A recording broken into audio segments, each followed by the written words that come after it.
Hi friends, அஸ்ஸலாமு அலைக்கும். இன்றைக்கி நம்ம பார்க்க போகிறது கீர்னி பழ கஸ்டர்ட் சர்பத்து தாங்க பார்க்க போகிறோம். இந்த கீர்னி பழம் வந்து நம்ம இந்த நோன்பு நேரத்துக்கு சாப்பிட்றதுக்கு சரி, வெயில் நேரத்துலையும் சாப்பிட்ற உடம்புக்கு அவ்வளோ குளிர்ச்சி தரும். அது மட்டும் இல்லாமல் இதில் வந்து நம்ம பால், கஸ்டர்ட் பவுட்ரு, ஜவ்வரிசி, அப்புறம் சப்ஜா விதை இதெல்லாம் சேர்த்துருக்கிறதுனால இன்னும் சுவை அதிகமாக இருக்கும். சும்மாவே கீர்னி பழத்தில் இனிப்பு சுவை அதிகமாக இருக்கும். அதை நம்ம சும்மா அப்படி எடுத்து சாப்பிட்டாலே நல்ல டேஸ்ட்டாக இருக்கும். நான் இது மாதிரி செஞ்சு சாப்பிட்டா இன்னும் டேஸ்ட்டும் நல்லா இருக்குங்க. இங்கே பாருங்கள், இது வந்து 5 பேரிச்சம்பழத்தை எடுத்துகிட்டு விதையெல்லாம் நீக்கிட்டு கட் பண்ணி வச்சுருக்கேன். இதில் பாதாம் பருப்பு 15 பாதாம் பருப்பு இருக்குது. முந்திரி பருப்பு நம்மளுக்கு எவ்வளோ தேவை கொஞ்சம் எடுத்து வச்சுருக்கேன். இது வந்து உடச்சி அதில் உள்ள புழுக்களையெல்லாம் இருக்கான்னு பார்த்து சுத்தம் பண்ணி எடுத்து வச்சுருக்கேன். இதை வந்து நம்ம வந்து ஒரு கிண்ணத்தில் பவுலில் போட்டு, இங்கே பாருங்கள், இப்போ பவுலில் வந்து இது எல்லாத்தையும் ஒன்றா சேர்த்துக்கிடலாங்க.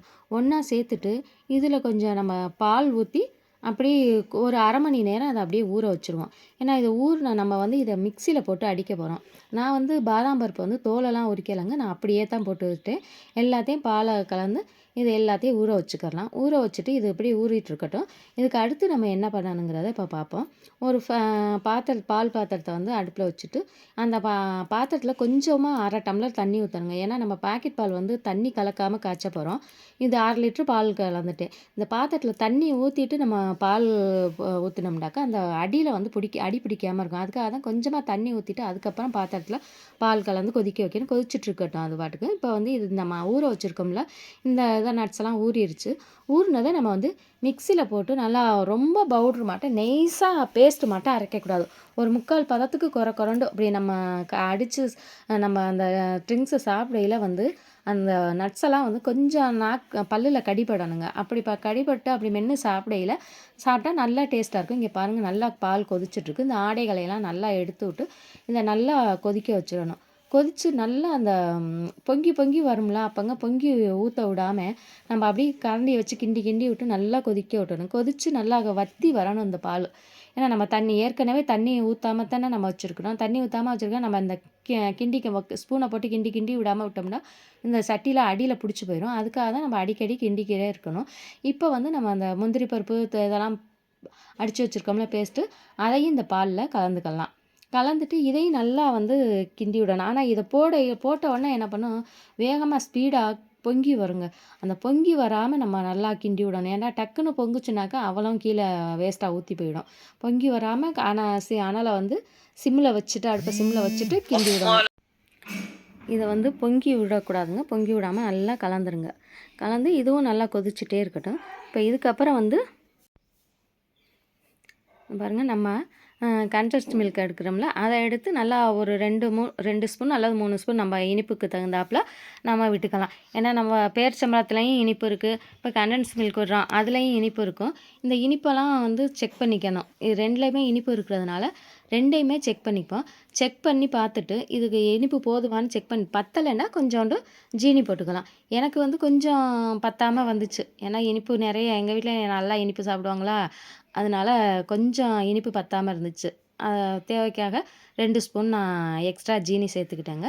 நீங்கள் வந்து செக் பண்ணி பார்த்துக்கோங்க. செக் பண்ணி பார்த்துட்டு உங்களுக்கு இனிப்பு வேணும்டா, ஏன்னா பேரிச்சம்பழமும் இனிப்பு, கண்டென்ஸ் மில்க்கும் இனிப்பு, அதனால் நல்லா செக் பண்ணி பார்த்துட்டு போடுங்க. இதையும் நல்லா போட்டு கலந்துட்டு இப்போ ஒரு சின்ன பவுல் எடுத்துப்போம். பவுல் எடுத்துகிட்டு நம்ம வந்து அதில் 2 ஸ்பூன் வந்து கஸ்டர்ட் பவுட்ரு போட்டுப்பேன். கஸ்டர்ட் பவுட்ரு போட்டுட்டு கொஞ்சமாக பால் இருந்தால் பால் கலந்துக்கலாம். நான் பாலெல்லாம் எல்லாத்தையும் கொதிக்க வச்சுட்டேன். அதனால் கொஞ்சமாக தண்ணி ஊற்றி தான் கலக்கிறேன். கட்டி இல்லாமல் கலந்துக்கிடலாம். தண்ணி ஊற்றி நல்லா கட்டி இல்லாமல் கலந்துக்கிறேனுங்க. கலந்துட்டு இதையும் வந்து நம்ம அந்த பால் கொதிச்சுட்ருக்குல அந்த முந்திரி பாதாம் முந்திரி பேஸ்ட்டெல்லாம் கலந்து கண்டென்ஸ் மில்க்லாம் கலந்துட்டேன். அது நல்லா அதுவே திக்காக இருக்குது. இப்போ இந்த பவுட்ரையும் கஸ்டர்ட் பவுடரையும் கலந்துட்டோம்னாக்க ரொம்ப திக்காக வந்துடும். நம்ம வந்து இந்த பவுட்ரு ஊற்றின உடனே அப்படியே ஒரு 2 நிமிஷத்துக்கு கிண்டி விட்டுக்கிட்டே இருக்கணுங்க. ஏன்னா கிண்டாமல் விட்டோம்னா அப்படியே கட்டி பிடிச்சி போயிடும். இந்த பவுட்ரு போய் கீழே உட்காந்துச்சுன்னா அப்படியே கட்டியாக வந்துடும். அதுக்காக அந்த கட்டி ஆகாத அளவுக்கு நல்லா 2 நிமிஷம் வந்து நல்லா கிண்டிகிட்டே இருக்கணும். இங்கே பாருங்கள், நல்லா கலந்ததுக்கப்புறம் அது பாருங்கள், அந்த நல்லா வதண்டுட்டு இந்த பாருங்கள், நம்ம ஊற்றுனதெல்லாம் பாருங்கள், மாவு அந்த பவுட்ரு போட்டு கலந்து விட்டதுக்கப்புறம் எவ்வளோ கெட்டியாக இருக்குதுன்னு பாருங்கள். இது நல்லா அப்படியே கெட்டியாகும்.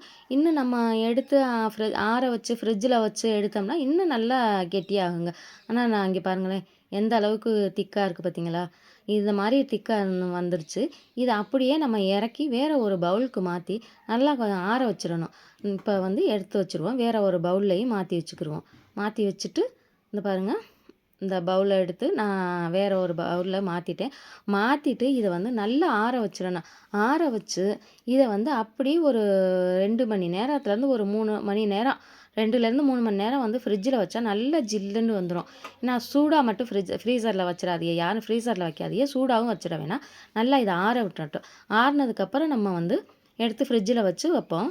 இப்ப பாருங்க, அதுக்கப்புறம் வந்து அது ஃப்ரிட்ஜில இருக்கட்டும். நம்ம வந்து இப்ப முலாம்பழத்த எடுத்து கட் பண்ணி வச்சுக்குவோம். இந்த முலாம்பழத்தில ஒரு இது என்னன்னாக்கா, நம்ம வந்து மொதவே வந்து முலாம்பழம் எப்பவுமே கட் பண்ணிடக்கூடாது. நம்ம சாப்பிடறதுக்கு எப்ப சாப்பிட போறோமோ, அந்த ஒரு அப்பதான் கொஞ்ச நேரத்துக்கு முன்னாடி தான் நம்ம கட் பண்ணி எடுக்கணும். ஏன்னா, இதில வந்து நம்ம எவ்வளவுக்கு இனிப்பு இருக்கோ, அதேபோல கட் பண்ணி கொஞ்சம் நேரம் ஆயிடுச்சுனாக்கா, இதில வந்து ஒரு கசப்பு தன்மை வந்துருங்க. சின்னதா ஒரு கசப்பு தன்மை வந்துரும்.